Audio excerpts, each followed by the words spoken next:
Pergunta que eu vou te fazer é, ok, você diz que os dois estão mancomunados. O Lula, ele é vítima. O Bolsonaro, ele estimulou o sistema. Ok. É isso mesmo? Como que se pode dizer que o Bolsonaro, ele estimulou o sistema, se no momento que o Bolsonaro entra e ele constrói sua equipe de governo, ele olha para o Congresso e diz, eu não posso fazer nada? O Bolsonaro entrou com algumas premissas. Primeiro, como se ele fosse assim uma espécie de Madre Teresa de Calcutá, sem crimes. Então, em defesa contra a corrupção. Bom, o que acontece com ele, com a família dele, com as joias, etc., isso está tudo jogado por terra. Então, a força moral, vamos lá, a força moral que a direita teve, porque historicamente, o que a gente vê? A bandeira da crítica à corrupção ficou durante 3 décadas na mão da esquerda liberal. Pode pegar os primeiros discursos de Lula. Eu sei porque eu estava no PT nessa época, ajudei a fundar o PT. Quando era difícil ser petista, hein? Porque não tinha prefeitura, governo do estado, não tinha nada, era convicção. Então o que aconteceu? A crítica à corrupção era uma bandeira pilar do petismo e dessa esquerda que se transformou liberal. Isso eles perderam em 2016, 2013, 2016 e definitivamente em 2018. Acabou aí. Mas Bolsonaro se mostrou no combate à corrupção um aprendiz de corrupto. E da corrupção no sentido pleno, não só de uma joia, mas no sentido político, mais profundo, ético, que é o seguinte: tenho convicções, tenho o apoio do povo, vim para combater um sistema e fraudou. Foi lá, negociou, fez tudo que os outros, tudo que condenava Bolsonaro fez. Então, ele perde aí. Segundo, veio para fazer uma reforma capitalista cujo patrono era o Paulo Guedes, um ultraliberal, chicaguiano de 5ª categoria, sem sustento teórico, que algum aluno com alguma capacidade pega aquelas fórmulas do Banco Mundial e do Fundo Monetário, lê e sai reproduzindo. Então, o que Paulo Guedes fez? Tocou a manivela da economia política do rentismo, que fez com que o país, desde FHC, Lula, Dilma e Temer, se transformasse num mero exportador de produtos agrícolas e minerais. E triturasse essa burguesia aqui em São Paulo, que não tem nem crista hoje para levantar para produzir um liquidificador. É tudo made in China. Tudo e dos Estados Unidos. O setor de máquinas e equipamentos, então, destruído completamente. Não tem nenhuma capacidade. E o novo plano da nova indústria brasileira é verdadeiramente uma piada. Paulo Guedes e Bolsonaro eram contra radicalmente tudo isso. Então, na economia tampouco deram uma piada. Na política externa, eu fico vendo Bolsonaro bateu continência para a bandeira dos Estados Unidos. Mas Lula é amigo de Biden e agora está numa química com Trump. Qual é a diferença? É de estilo. Um vai lá e bate bandeira para o continente dos Estados Unidos. O outro diz que tem uma química e o Lula diz que tem uma petroquímica com o Trump. Presidente da República não tem amigos. O presidente da República tem que estar submetido a seu povo. Não tem amigo, não é amigo da mulher de presidente, de Macron, de toda essa quinquilharia que está aí. Tu não vê isso no primeiro-ministro da Inglaterra e nem no primeiro-ministro chinês. Entendeu? Só quando tem uns paspalhões como o Trump lá, dizendo, eu gosto desse cara. Mas isso era também do Biden. Lula é that's the guy. Lula dizia isso. O pessoal aqui se anima com quinquilharia, lambe as botas dos Estados Unidos. Seja Partido Democrata ou Republicano, seja Bolsonaro, seja Lula. É uma vergonha. Esse país não tem um presidente com capacidade de olhar para os Estados Unidos e dizer, tirem as botas daqui e vamos levantar um povo aqui que vai lutar não só pela sua dignidade, pelo controle da riqueza que nós produzimos.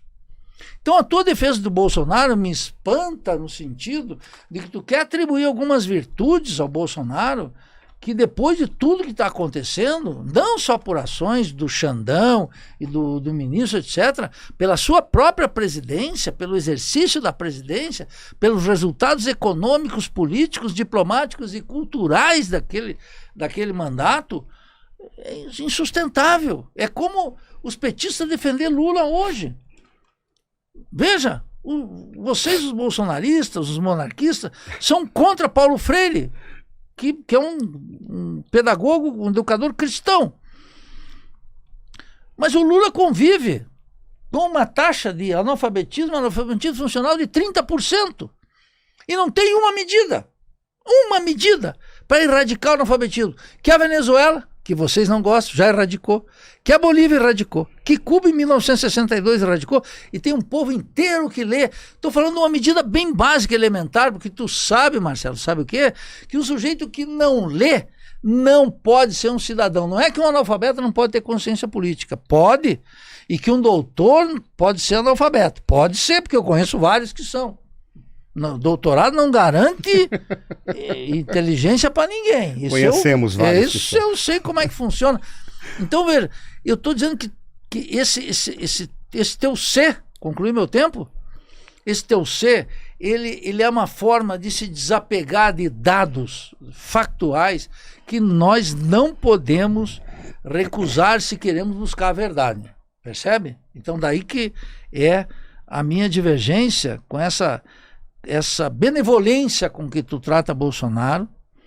E olha aqui, mesmo sem ser advogado, porque eu votei nulo nas eleições, e a acidez que tu destina ao Lula. Coloque a tua régua contra os dois. Eu coloco a régua. O problema todo que nós temos algumas divergências. Por exemplo, essa burguesia rentista votou no Lula. Ela não foi protegida pelo Bolsonaro. Bolsonaro, apesar do Paulo Guedes ter vindo de banco ou trabalhando com o mercado financeiro, o Paulo Guedes, ele ali, com tudo isso, ele afetou os bancos. Os bancos foram os principais preocupados com aquilo que o Bolsonaro estava fazendo. Não à toa a gente encontrou a quantidade de banqueiros votando tudo no Lula. Colocando um monte de recursos, fazendo investimentos e tal. E eles pensaram no Bolsonaro. Não, o Bolsonaro nos atrapalha. Por qual razão? Um país que tem 30 bancos, é óbvio que você não tem um sistema financeiro saudável. 30, 40? Os Estados Unidos têm 12 mil bancos. É outra realidade. É outra realidade. Não, é outra realidade. Eu sei, mas é o que eu estou dizendo. Nós temos que produzir um sistema em que esse rentista olhe para o Lula e veja o Lula como seu adversário ideológico. Não, mas ele não vê. Por qual razão? Porque o Lula é aquele cara que ele compra na esquina que sai barato. Esse é o problema. Esse é um primeiro... uma questão. O Bolsonaro prestou continência para a bandeira dos Estados Unidos. Com todo respeito. O Lula ficou o tempo inteiro fazendo de conta que a Venezuela tem um regime democrático, ou que não é uma ditadura. Com todo o respeito, Nildo. Poucos povos estão sofrendo tanto no mundo quanto o povo venezuelano. Por qual razão? Eu acompanhei o processo de transformação do Estado venezuelano. E tudo aquilo que o Chávez fez. Ali é um Estado com poucos modelos no mundo de exploração do seu povo. E lá eles militarizaram a política. O Bolsonaro não militarizou a política. Ele foi atrás de indivíduos que poderiam entender os seus valores, que eram os militares. E para mim foi um erro. Para mim isso foi um erro. Ele não deveria ter feito isso. Por qual razão? Porque ele não poderia ter levado indivíduos que depois iam ficar constrangidos em saber se defendem a corporação, se defendem a hierarquia ou se estão ao lado do presidente da República. Encheu o governo de militares. Mas encheu. Mas eu tenho um dado, porque dos 5 movimentos que elegeram o Bolsonaro, tem 3 ali que são exclusivamente coligação. O antilulismo, o antipetismo, o anti-esquerda ou anticomunismo, os militares, porque queriam uma renovação dos valores, imaginando que aqueles valores de honra, hierarquia e disciplina poderiam contaminar a política brasileira. O universo da política é diferente do universo da moral. E acreditavam nisso. E tinha aqueles que acompanharam o Bolsonaro e achavam que o Bolsonaro realmente poderia fazer a transformação. Eram os mesmos caras que acompanharam o Bolsonaro fazendo discurso para ninguém na Câmara dos Deputados, e não à toa, o próprio Marcelo Odebrecht falou. Eu procurei todos os deputados, o único que não me recebeu foi o Bolsonaro. Ok? E lá ele fazia discurso para ninguém, só para dizer assim, por exemplo, coisas absurdas, como um indivíduo chega e faz a seguinte defesa: não, mas nós temos que verificar, no caso da pedofilia, a sedução que as crianças fazem dos adultos. O Bolsonaro foi lá, fez discurso para ninguém, dizendo que isso é uma indecência. Como que vai se imaginar que uma criança seduz um adulto?